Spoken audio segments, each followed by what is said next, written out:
Pergi. Arai transmisi di kota kekaisaran perlahan naik dan bersinar terang. Saat ini, masyarakat suku Dongman memiliki kepala dan wajah. Memberkati ribuan pilihan surga ini dalam kemenangan. Selain itu, serta beberapa raja ilahi, dan banyak dewa juga harus mengikuti secara langsung. Karena mengawal ribuan pilihan surga ke dalam lubang hitam penguasa monster mengharuskan mereka membayar kekuatan ilahi yang besar. Pertempuran ini tidak pernah kehilangan momentum invasi Dongmen ke prefektur Zong. Pancaran arai transmisi berkedip, dan pijakan Qin Yichen di garis ini adalah dewa kota kerajaan.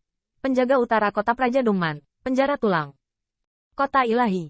Misteri melintasi langit berbintang kembali dialami. Banyak pembangkit tenaga listrik telah mengambil kota utama Raja Ilahi sebagai titik balik.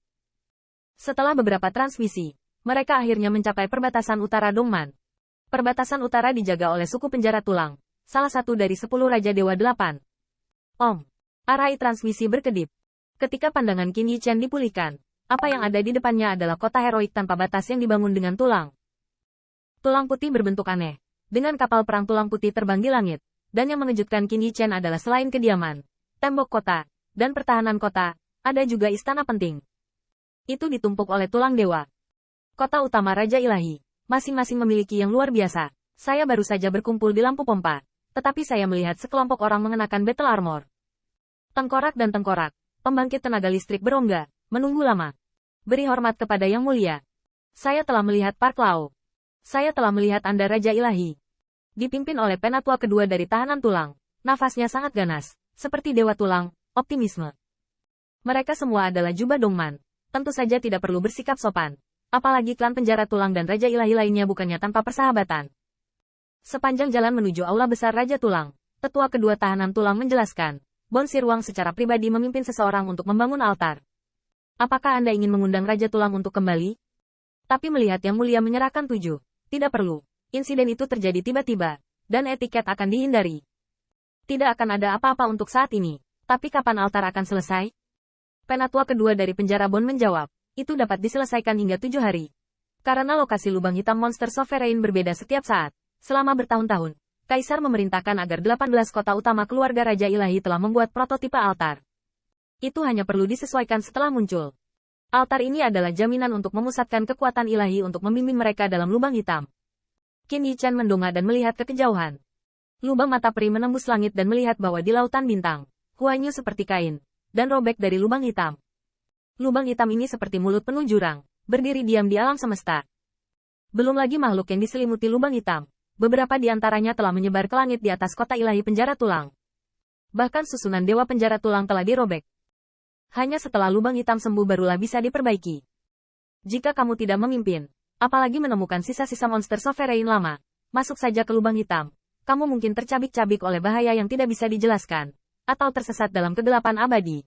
Qin Yichen diam-diam berkata dalam hati, dan kemudian, di bawah pengaturan klan penjara tulang, dia akan tinggal sementara di istana samping Raja Tulang. Lagi pula, status pembangkit tenaga listrik di sini tidak rendah. Bahkan jika 3 orang yang mewakili Li Dragon Rache diperlakukan, para tahanan tulang tidak memperlakukan mereka secara berbeda, tetapi mereka menunjukkan rasa hormat yang lebih. 7 hari tidak lama, dan Qin Yichen secara alami digunakan untuk merenungkan 2 benda ilahi. Untungnya, Panlong terbunuh. Dia meremas sinar darah dewa dari kepala naga, dan mengklik alis kepala naga, dan kemudian melihat mata kepala naga memancarkan cahaya merah yang ganas. Setelah itu, Qin Yichen dapat merasakan barang ilahi ini terikat pada dirinya sendiri, meskipun dia tahu bahwa itu perlu digunakan berkali-kali untuk sepenuhnya mengontrol kekuatan perpecahan yang sebenarnya dari barang ilahi ini. Tetapi setidaknya Panlong tidak membunuh serangan balik. Lonceng dewa sudah cukup. Qin Yichen dengan hati-hati memadatkan kekuatan abadi, diintegrasikan ke dalam lonceng kaisar, dan melihat lambang dewa di permukaan lonceng seolah-olah hidup. Ribuan Vingot disembah, seperti saat mendengarkan pengirimannya. Menghormatinya, itu sangat misterius. Benda ilahi yang diciptakan oleh Dewa Kaisar Dongman, gelombang ini pasti untung besar. Demikian pula, kekuatan ilahi dari lonceng kaisar juga membutuhkan sedikit penambangan, tetapi cara paling sederhana yang Qin Yichen masih tahu. Lonceng itu adalah senjata yang berat, dan tidak ada yang lain. Bel ini melindungiku, seolah-olah lonceng emas itu tidak bocor. Tapi Qin Yichen kemudian menyadari sebuah masalah. Dong Huang jika Zong menyelubungi dirinya sendiri, dia memblokir semua serangan di sekitarnya. Tetapi serangannya tidak akan terbatas di dalamnya, bukan? Tapi kemudian, setelah Qin Yichen bereksperimen, saya tiba-tiba menyadari bahwa saya terlalu banyak berpikir. Bang! Siluet ramping Dong Huangzong diselimuti di dalamnya, dan kekuatan abadi Qin Yichen memadatkan tinjunya dan meledakkan kekuatan peri. Saya menemukan bahwa saat Xian Wei menyerang, Dewa Zongguang Yao di depannya sebenarnya menjadi jauh lebih ringan, dan Xian Wei-nya benar-benar keluar dari situ. Aku baru saja berkata, bagaimana mungkin benda suci yang diciptakan oleh Kaisar membuat kesalahan tingkat rendah yang menjebak dirinya sendiri? Meskipun Qin Yichen tidak dapat memahami misterinya namun, dia menemukan bahwa pada saat dia menyerang dari dalam lonceng Kaisar, cahaya dewa di sisi yang dilewati Xian Wei menjadi lebih ringan, sehingga saat cahaya dewa melewatinya, cahaya dewa menyala. Sisi lain dari jam secara signifikan lebih besar. Menit. Demikian pula, sementara perbedaan mungkin berubah, pertahanan di sisi ini telah dipindahkan ke tempat lain, yang telah meningkat pesat. Qin Yichen memuji, divine item yang dibuat oleh God Emperor sendiri, benar-benar memiliki sesuatu yang luar biasa. Lonceng Dong Huang menutupi dirinya untuk melindunginya. Jika dia mengikat kepala orang lain, itu secara alami akan ditekan dan dibunuh. Qin Yichen dapat merasakan bahwa, selama dia berpikir, Dong Huangzong Divine mungkin meledak dan membuat bel berbunyi. Anda harus tahu bahwa suara bel seperti ini terdengar keras di luar. Padahal, hal yang paling mencolok adalah masuk ke dalam bel. Dan benda ilahi yang dibuat oleh Dewa Safek Timur tidak hanya keras.